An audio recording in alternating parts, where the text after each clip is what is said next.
Sa tulong ng batas na naipasa ng Kongreso, agad din natin nasuspindi ng 3 buwan ang pagpataw ng excise tax sa LPG at saka sa kerosene.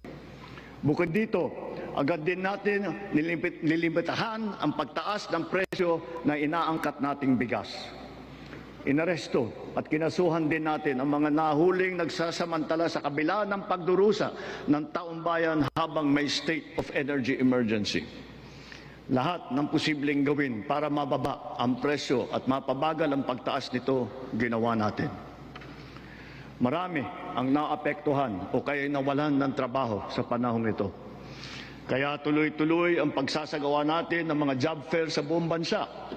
Nitong Mayo 1, araw ng paggawa at kasagsagan ng mataas na presyo ng krudo, nagsagawa tayo ng halos 100 job fair, kung saan halos 300,000 trabaho.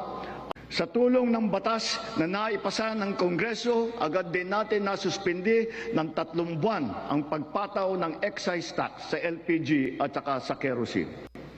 Bukod dito, agad din natin nilimitahan ang pagtaas ng presyo na inaangkat nating bigas.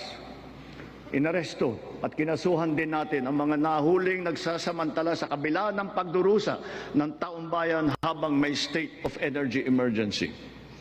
Lahat ng posibleng gawin para mababa ang presyo at mapabagal ang pagtaas nito, ginawa natin. Marami ang naapektuhan o kaya nawalan ng trabaho sa panahong ito. Kaya tuloy-tuloy ang pagsasagawa natin ng mga job fair sa buong bansa. Nitong Mayo 1, araw ng paggawa at kasagsagan ng mataas na presyo ng krudo, nagsagawa tayo ng halos 100 job fair, kung saan halos 300,000 trabaho